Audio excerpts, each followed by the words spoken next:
अपनी मदर, अपने बड़े भाई, उनकी वाइफ और मेरी वाइफ, ये हम फैमिली में कुछ गिने चुने लोग हैं। मैं दिल्ली में ही पैदा हुआ हूँ, यहीं पे बड़ा हुआ हूँ और मेरे फादर एक्सपायर हो गए थे जब मैं 2 साल का था। मुझे फ़ोटोज़ के अलावा कुछ और याद भी नहीं है उनकी, कोई मेमोरीज़ नहीं है। बस तभी से मेरी मदर ने हम लोगों को, मेरे भाई को और मुझको बड़ा किया, पाला-पोसा। लेकिन यहाँ पे जो सबसे इम्पोर्टेंट बात ये है, वो ये है कि कभी भी पढ़ाई को सैक्रिफ़ाइस नहीं होने दिया। मेरी मदर ने बहुत स्ट्रगल किया है। मेरी मदर ने बुटीक पे भी काम किया हुआ है, मेरी मदर ने पार्लर्स में भी काम किया हुआ है, डोर टू डोर जाके शैम्पूज़ बेचे हैं और कहीं न कहीं किसी तरीके से 4 से लेके 5,000 रुपए महीना मेरी मदर कमाती थी। लेकिन वो जो पैसा था, उसमें से ज़्यादातर हिस्सा हमारी पढ़ाई पे लगाती थी। तो यहाँ ये सबसे इम्पोर्टेंट टॉपिक है कि कहते हैं ना, माँ एक योद्धा होती है। तो बस यार, वो रॉकी भाई का जो डायलॉग है ना कि माँ से बड़ा योद्धा कोई नहीं है, वो बिल्कुल सच बात है। तो हमारी लाइफ में जो सबसे बड़ा योद्धा हमारे जीवन में आया, वो मेरी माँ है, जिन्होंने हमारी पढ़ाई को कभी सैक्रिफाइस नहीं होने दिया।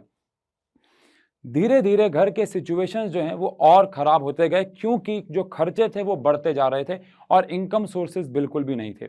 हम लोग बड़े हुए, शुरुआत स्कूलिंग की प्राइवेट स्कूल से ही हुई थी। तो जिस स्कूल में शुरुआत में हम लोगों ने एडमिशन लिया, रुक्मणी देवी पब्लिक स्कूल, जो कि पीतमपुरा में है, काफ़ी नामी स्कूल है, वहाँ पे हम लोग पढ़ते थे। और उसके बाद अगेन वहाँ की फ़ीस बहुत हाई हो गई थी, तो हम लोग हैप्पी होम पब्लिक स्कूल में गए, जो कि एक प्राइवेट स्कूल ही था। लेकिन अब हम जो है प्राइवेट स्कूल्स की फ़ीस अफ़ोर्ड नहीं कर पा रहे थे, तो मेरी मदर और हमारे रिलेटिव्स का डिसीजन था कि अब हम लोगों को गवर्नमेंट स्कूल में एडमिशन ले लेना चाहिए। मैं यहाँ पे एक बहुत बड़ा मिसकंसेप्शन भी दूर करना चाहूँगा कि गवर्नमेंट स्कूल्स में वैसी पढ़ाई नहीं होती जैसे प्राइवेट स्कूल में ऐसी होती है। ये हमारा भी एक मिसकंसेप्शन था, जो कि दूर हुआ। गवर्नमेंट स्कूल्स में भी हमें बहुत अच्छी एजुकेशन मिल रही थी एंड मैं ये भी मानता हूँ कि बच्चा पढ़ने वाला होना चाहिए। अगर वो नहीं पढ़ने वाला है तो वो प्राइवेट स्कूल में भी नहीं पढ़ेगा। तो दैट इज़ व्हाई वहाँ से एक टर्निंग पॉइंट लाइफ में शुरू हुआ, क्योंकि स्ट्रगल लाइफ में आ गए थोड़े से। अब वहाँ पे मेरी स्कूलिंग की शुरुआत हुई गवर्नमेंट स्कूल सेक्टर 7 रोहिणी से, जहाँ तक मैंने 10th पास की। अब 10th में मेरे बहुत अच्छा स्कोर मैंने किया, अप्रॉक्सिमेट 95% के ऊपर। आप कह सकते हैं कि वो मेरी मजबूरी थी। यार, जब कोई और सोर्स नहीं था तो शायद पढ़ाई इकलौता सहारा था। तो मैंने और मेरे बड़े भाई ने, जिनका नाम उशांक है, हम लोगों ने बस ये डिसाइड कर लिया था कि यार अच्छे से पढ़ना है और ये पढ़ाई है जो हमें इस गरीबी से एक तरीके से बाहर निकाल सकती है। अब जो पढ़ाई की बात मैं कर रहा था, उसमें हम लोगों को पढ़ाई के साथ-साथ कुछ और एक्स्ट्रा काम भी करने पड़े, क्योंकि जो हमारी मदर की इनकम थी, वो सफिशिएंट नहीं हो रही थी और कहीं न कहीं ये लगने लगा था कि यार पढ़ाई सैक्रिफाइस ना हो जाए। तो मैंने और मेरे भाई ने अपनी मदर की हेल्प करने के लिए छोटे-छोटे काम ढूँढना शुरू कर दिया। जैसे कि मुझे याद है हम लोगों ने स्टार्टिंग कहाँ से की। हम लोग आज़ादपुर, दिल्ली में ही एक जगह है आज़ादपुर, वहाँ पे कुछ चीज़ें सस्ती मिलती हैं, तो वहाँ से सस्ती चीज़ें, कॉस्मेटिक का सामान हो गया, बर्तन मांजने के जूने हो गए, वहाँ से हम लोग खरीद के लाते थे और जो वीकली मार्केट्स लगती हैं, मंगल बाज़ार, शुक्र बाज़ार, वहाँ पे उन्हें हम दोनों बेचते थे। हम लोगों ने डिसाइड किया अपनी मदर को बोल के कि आप काफ़ी अच्छा खाना बना लेती थी वो, तो हमने कहा कि आप टिफ़िन बनाएँ, उन्हें पैक करें। हम जैसे ही स्कूल से आएँगे, हम लोग जो भी बैंक्स होते हैं, जो भी ऑफ़िसेज़ हैं, चाहे वो लेट नाइट क्यों ना हो, चाहे वो दोपहर में क्यों ना हो, टिफ़िन सप्लाई करना शुरू कर दिए। चूड़ियाँ बनाना हाथ से शुरू कर दिया। छोटे-छोटे काम जहाँ से भी मिलते थे, हम उनको इकट्ठा करके अपनी मदर की हेल्प कर लिया करते थे। लेकिन इन सब में मैं दोबारा बोलूँगा, हमने अपनी पढ़ाई को कभी भी सैक्रिफाइस नहीं होने दिया, क्योंकि हमें पता था कि यहीं से हम लोग बाहर आने वाले हैं। अब बात अगर करें, जब मैं 10th क्लास में था, तो मैं अपने ब्रदर से, जिनका मैंने अभी नाम बताया, उनसे ही मैं ट्यूशन भी लेता था। तो एक दिन वो मुझे पढ़ा रहे थे और यही टर्निंग पॉइंट है हमारी लाइफ का। तो मेरी मदर की एक फ्रेंड थी, वो हमारे घर पे आई हुई थी और वो ये देख रही थी कि जो उशांक हैं, यानी कि जो मेरे बड़े भाई हैं, वो किस तरीके से मुझे पढ़ा रहे हैं। तो उनको बड़ा अच्छा लगा। तो उन्होंने कहा, मेरे बच्चे को पढ़ाएगा क्या? तो उन्होंने कहा ठीक है। और वो बुद्ध विहार में, मैं रोहिणी में रहता हूँ और वो बुद्ध विहार में काफ़ी दूर है, 2.5 किलोमीटर का एक्चुअली रास्ता है। तो जो मेरे ब्रदर थे, वो वहाँ पे पैदल जाते थे 2.5 किलोमीटर पढ़ाने। उन्हें 800 रुपए, 700 रुपए मिलते थे उनको पढ़ाने के महीने के, और वो 700 रुपए हमारे लिए बहुत बड़ी हेल्प थी, क्योंकि वो 700 रुपए, 800 रुपए हम लोग पूरे महीने बर्तन के मांजने के जूने बेच के कमाते थे। तो यार वहाँ पे लगा कि शायद हम इस ट्रैक पे जा सकते हैं, शायद हम बच्चों को पढ़ाने, मुझे नहीं, उनको ऐसा लगा। उन्होंने और छोटी-छोटी ट्यूशन्स लेना शुरू कर दिया। बट फ्रैंकली स्पीकिंग, मेरा वहाँ पे एक इंटरेस्ट नहीं था। एक्चुअली मुझे पता ही नहीं था कि मैं क्या करूँगा लाइफ में। मुझे बस साइंस को पढ़ना अच्छा लगता था। लेकिन जब मैं खुद 11th क्लास में आया, तो मुझे लगा कि मेरे बड़े भाई इतनी हेल्प कर रहे हैं घर के लिए और मैं कोई सपोर्ट नहीं दे पा रहा हूँ, तो मुझे लगा कि मैं भी 2-3 ट्यूशन्स ले लेता हूँ। मुझे घटना याद है, मेरी एक स्टूडेंट हुआ करती थी, रुकमन कौर। और वो मेरी लाइफ की पहली बच्ची है, मैं उसका नाम जीवन भर नहीं भूलूँगा। तो मैं एक कमरे में उसे पढ़ा रहा था और मैं इतना घबराया हुआ था जितना मैं आज यहाँ पे भी घबराया हुआ हूँ। मैंने सारे गेट्स वहाँ पे बंद कर दिए थे और मैंने कहा था कोई भी उस कमरे में नहीं आएगा, मैं उसको पढ़ाऊँगा। आप ऐसा कह सकते हैं कि वो मजबूरी थी मेरा उसको पढ़ाना, मुझे इंटरेस्ट नहीं था। मैंने आपको बताया ना, शुरुआत तो मजबूरी में की लेकिन मज़ा आने लग गया। लेकिन जब मैंने उसको पढ़ाया तो पढ़ाते वक़्त जो मैं उसको साइंस का कांसेप्ट समझा रहा था, तो मुझे लगा यार कि साइंस को मैं पढ़ा भी सकता हूँ और मैं शायद इसमें बहुत अच्छा कर सकता हूँ, क्योंकि मुझे अंदर से एक अपने सेल्फ कॉन्फिडेंस वाली फीलिंग आने लगी। इसके बाद चीज़ें कैसे बदली? मैं जब 11th में आया, मैंने पढ़ाना शुरू किया। 11th के एंड तक आते-आते हमारे जो मतलब मेरे और उशांक सर के जो मिला के बच्चे हुए 30-40 बच्चे हम लोगों ने पढ़ाना शुरू कर दिया। मुझे आज भी याद है, जब मेरी पहली फीस आई थी, हम लोग रेस्टोरेंट में गए थे खाना खाने और उस खाने का स्वाद मेरे मुँह में आज भी है और शायद जीवन भर रहेगा, क्योंकि वो एक बहुत अलग फीलिंग थी, क्योंकि वो चीज़ें हमारे अप्रोच से बहुत बाहर थी। हम लोग 3 वक़्त का खाना खा लिया करते थे, ये उस वक़्त बहुत बड़ी बात थी। तो बस वहीं लगा यार कि यही चीज़ अब हमको करनी है और किसी चीज़ पे ध्यान नहीं देना है। फिर जैसे ही मैं 12th में आया, तो यार 30-40 बच्चे अभी तक तो हम कमरों में पढ़ा ही रहे थे। एक कमरा था, कमरे के अंदर ही पढ़ा रहे हैं, बच्चों के जाने के बाद वहीं पे नीचे बेड बिछा रहे हैं और सो रहे हैं। इस तरीके से सब कुछ चल रहा था। फिर रियलाइज़ हुआ यार 12th में, जब तक मेरे जो ब्रदर थे वो कॉलेज में आ चुके थे, कि एक छोटी-सी अकेडमी खोल लेते हैं और कोई नाम नहीं सोचा, कुछ नहीं सोचा, बस सोचा कि ठीक है एक अकेडमी खोल लेते हैं जहाँ पे बच्चों को पढ़ाएँगे ऑफ़लाइन में। तो धीरे-धीरे चीज़ें ग्रो करना शुरू हो गई। 30 से बच्चे 40 हुए, 40 से बच्चे 50 हुए और 50 से बच्चे हमारे पास आज की डेट में हज़ारों बच्चे ऑफ़लाइन में पढ़ रहे हैं। अब इसी फ़ेज़ के दौरान मैंने एक बात रियलाइज़ की, जहाँ से मेरी लाइफ़ का टर्निंग पॉइंट भी शुरू हुआ और वो ये था कि मेरे जीवन में एक प्रोफ़ेसर आए, सर वॉल्टर लुईन जी, जिनको मैं भगवान मानता हूँ, जो एमआईटी में पढ़ाते थे, अब रिटायर हो चुके हैं। तो एक दिन मैं उनका लेक्चर स्क्रॉल कर रहा था, वहाँ पे उन्होंने कंसेप्ट पढ़ाया। कंसेप्ट एंगुलर मोमेंटम का था, एक टायर की मदद से वो समझा रहे थे। तो वहाँ पे मुझे एक बात रियलाइज़ हुई कि यार ये बंदा जो कंसेप्ट को सिखा रहा है एक्सपेरिमेंट के साथ, कोई माय का लाल शायद वो कंसेप्ट जीवन भर नहीं भूलेगा अगर वो उस वीडियो को एक बार देख लेगा। ज़रूरी नहीं है उसको साइंस आती हो, नहीं आती हो, वो साइंस फील्ड से बिलॉन्ग करता हो कि नहीं। लेकिन वो एमआईटी के प्रोफ़ेसर थे, बहुत बड़े लेवल पे चीज़ों को करते थे। तो मैंने डिसाइड किया कि मैं इसी चीज़ों को बहुत छोटे लेवल पे, बहुत सस्ते रूप में करूँगा। इनिशियल डेज़ पे मैंने बहुत मेहनत करना शुरू किया, लकड़ी के फट्टे काटे, चीज़ों को बनाया, घर की चीज़ों से ही मैंने काम करना शुरू किया। कुछ लोग भी थे जो बोलते थे, क्या बेकार की चीज़ें करता रहता है, तेरा काम पढ़ाना है, तू पढ़ा, ये क्यों गंद मचाता रहता है। बट मुझे ऐसा लगा था, जब मैंने ये इनिशियली किया था, कि बच्चे इस कंसेप्ट को जीवन भर शायद कभी भूलेंगे नहीं, और ऐसा होने लगा। लोग बच्चे उस कंसेप्ट को एक बार देखते थे और देखने के बाद सालों-सालों तक उसे याद रखते थे। और साथ ही साथ यहाँ पे एक बहुत अलग चीज़ हुई, पता नहीं कैसे, लेकिन बच्चों के साथ मेरा एक अलग बॉन्ड बनना शुरू हो गया। मैं बच्चों के साथ कनेक्ट होना शुरू हो गया। मैं फॉर्मल पहले से कभी रहा ही नहीं, तो मैं बच्चों के साथ भी नहीं था। मेरा बहुत इनफॉर्मल बिहेवियर रहा उनके साथ, हँसी-मज़ाक रहा, बच्चे मुझसे अपनी पर्सनल बातें शेयर करते थे, मैं उनसे अपनी पर्सनल बातें शेयर करता था। तो अब क्या हो रहा था कि चीज़ें साइंस के साथ-साथ फन में भी कन्वर्ट होने लग गई थी। तो बच्चों को साइंस भी मिल रही थी, फन भी मिल रही थी और बच्चों को अकेडमी में आना अच्छा लगने लगा। वो एक बर्डन के रूप में नहीं आते थे। अब ऑफलाइन काफ़ी अच्छा ग्रो करने लग गया था, क्योंकि टीचर्स यहाँ पे बहुत डेडिकेशन से काम कर रहे थे। ऑफलाइन में बहुत नाम हो गया था हम लोगों का। काफ़ी सारा पैसा भी कमा लिया था। अप्रॉक्सिमेटली इन अ मंथ हमारी जो अकेडमी थी, वो 4 से लेके 5 लाख रुपए जो है वो अर्न कर रही थी। तो हुआ क्या? हुआ ये कि चीज़ों अब हमें लगा कि यार चीज़ें इसी तरीके से चलती रहेंगी, सब कुछ अच्छा रहेगा, जीवन में कुछ प्रॉब्लम्स नहीं आएँगी। और फ्रैंकली स्पीकिंग, पैसा इतना कमा लिया कि अब थोड़ा-सा लीनिएंट हो गए थे लाइफ़ में। लगा था कि ठीक है यार, 2-4 साल और मेहनत कर लेंगे, उसके बाद कुछ टीचर्स अपॉइंट कर लेंगे और वो लोग काम करेंगे, अब हम लोग लाइफ़ में चिल मारेंगे। लेकिन लाइफ ने वापस से नीचे लाके गिर दिया, एक बहुत बड़ी प्रॉब्लम जीवन में वापस से आ गई। वो प्रॉब्लम क्या थी?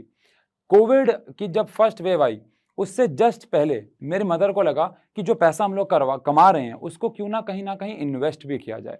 और उनके कुछ लिंक्स थे, उन्होंने प्रॉपर्टी में चीज़ों को इन्वेस्ट किया और इन्वेस्टमेंट काफ़ी बड़ी कर दी इन मुझे नहीं पता क्या एक्चुअली वहाँ पे हुआ, लेकिन काफ़ी बड़ी इन्वेस्टमेंट उन्होंने वहाँ पे कर दी, अप्रॉक्सिमेटली 4 से लेके 5 करोड़ रुपए की, और हमारी लाइफ का लगभग सब कुछ वहाँ पे लगा हुआ था।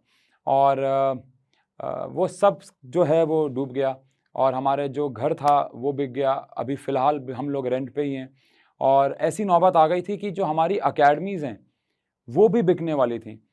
मतलब कि लाइफ, लेकिन मैंने और मेरे भाई ने एक चीज़ डिसाइड कर ली थी कि कुछ भी हो जाए, हमारे शरीर के कपड़े बिक जाएं, लेकिन इन अकेडमीज़ को नहीं बिकने देना है, क्योंकि हमें अगेन यही पता था कि यही चीज़ जो है वो हमें वापस खड़ा करेगी।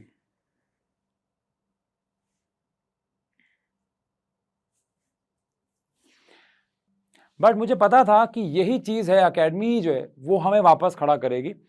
और कह सकते हैं आप कि वो अच्छा ही हुआ, क्योंकि लाइफ में हम लोग बहुत लीनियंट हो गए थे इन चीज़ों को लेके। तो तब लगा कि अब जो ये कर्जा हमारे सर पे आ गया है, हमारा घर बिक गया है, वापस अपने घर पे कैसे जाएंगे। हिम्मत नहीं आ रही। लोगों ने बहुत सलाहें दी कि दिल्ली छोड़ के चले जाओ, कोई और काम ढूंढ लो, यहाँ से चले जाओ, बहुत नेगेटिविटी आ गई है। बट ऐसा हमारे अंदर कभी नेगेटिविटी नहीं आई, क्योंकि हमारा ये मानना था कि पैसा, हम लोग कहाँ से शुरू हुए थे, हम लोग जीरो से शुरू हुए थे, और जीरो से अगर हम लोग हीरो बने थे तो वापस से हीरो बनने में हमें देर नहीं लगेगी। एक अंदर सेल्फ कॉन्फिडेंस था। तो बस बदलाव इस बार ये था कि ऑनलाइन प्लेटफॉर्म पे कोविड के अंदर बहुत ज्यादा ग्रोथ आई थी। तो अगेन मैं आपको बताऊंगा, यहां से शुरू होती है मेरी यूट्यूब की लाइफ। अब यूट्यूब पे एक चैनल मैंने बनाया था 5 साल पहले, जिसका नाम उमा था, जहां पे मैं साइंस की वीडियोस एक अकेले कमरे में रिकॉर्ड करके डाल दिया करता था। कोई अच्छा रिस्पॉन्स नहीं आया, 1000 सब्सक्राइबर भी नहीं हुए एक साल के अंदर, वीडियोस पे व्यू आ रहे हैं 200, 300, 400। ये 5 साल पहले की मैं बात कर रहा हूँ। मैंने चैनल बंद कर दिया था, 4 साल तक वो चैनल इनएक्टिव रहा, उस पर कुछ नहीं था। अब जब जीवन में ये थप्पड़ पड़ा तो यहाँ पे लगा यार कि ठीक है, ऑफलाइन से तो हम कमा ही रहे हैं, अब उसको और ग्रो करना होगा, तो क्यों ना उसको ऑनलाइन में लेके जाएं। तो इंस्टाग्राम पे मैं अपनी क्लास के एक्सपेरिमेंट्स की वीडियोस डालना शुरू हो गया। फिर यूट्यूब पे एक नया फीचर आया, शॉर्ट्स नाम का, और यही गेम चेंजर था शायद, क्योंकि मेरा कंटेंट वैसा ही था। अब एक दिन मैं अपने घर पे बैठा हुआ हूँ, पीपीटी बना रहा हूँ लैपटॉप पे, मेरी वाइफ मेरे साथ बैठी हुई है, और वो कहती कि आप इंस्टाग्राम पे इतना अच्छा कंटेंट डालते हो, लोग इतना पसंद करते हैं, यूट्यूब पे शॉर्ट्स का फीचर आया है, आप इसे वहां पे पोस्ट करो। तो मैंने कहा ठीक, कि वहां से भी क्राउड आएगा। और आप जेन्युइनली मानिएगा, मैंने आप पिछले शॉर्ट्स जाके देखेंगे ना इनिशियली, तो वहां मैंने अपना पर्सनल नंबर डाल दिया था, क्योंकि मुझे उम्मीद नहीं थी, मुझे लगा 4, 5, 10 बच्चे आ जाएंगे इससे और कुछ एक्स्ट्रा इनकम हो जाएगी। तो मैंने 2-4 शॉर्ट्स वीडियोस वहाँ पर डाल दी, और 1-2 दिन बीते, 3 बीते, मैं अगले दिन एक दिन सुबह उठता हूँ और देखता हूँ कि मुझे व्हाट्सएप पे बहुत मैसेजेस आए हुए हैं कि आपकी जो वीडियो वायरल हो गई है। तो मुझे लगा मजाक हो सकता है ये कोई। तो मैं गया यूट्यूब स्टूडियो पे, मैंने खोला, और वहाँ पे मेरी एक वीडियो थी जहाँ पे मैं टॉर्क समझा रहा था यूजिंग अ डम्बल। उस पर 10 मिलियन व्यूज़ थे। और अगेन मुझे ऐसा लगता है कि व्यूज़ किसी भी वीडियो पे आ जाते हैं, वो कोई ऐसा एल्गोरिथम होता है, वो वायरल हो जाती हैं, वीडियोस आ जाते हैं, चाहे आपका काम अच्छा हो। कभी कभार मैं देखता हूँ ऐसी वीडियोस भी जिसमें कुछ नहीं है, लेकिन वो वायरल हो रखी हैं। लेकिन जब मैंने कमेंट्स पढ़े तो वहाँ मुझे गूज बम्स आने शुरू हुए, क्योंकि वहाँ पे ये लिखा हुआ था कि ऐसा टीचर कहाँ मिलता है, रखिए। लेकिन जब मैंने कमेंट्स पढ़े तो वहाँ मुझे गूज बम्स आने शुरू हुए, क्योंकि वहाँ पे ये लिखा हुआ था कि ऐसा टीचर कहाँ मिलता है, इतने फ्रैंक टीचर इस दुनिया में नहीं हैं, हमें ऐसा टीचर पहले मिला होता हमारा जीवन बदल गया होता।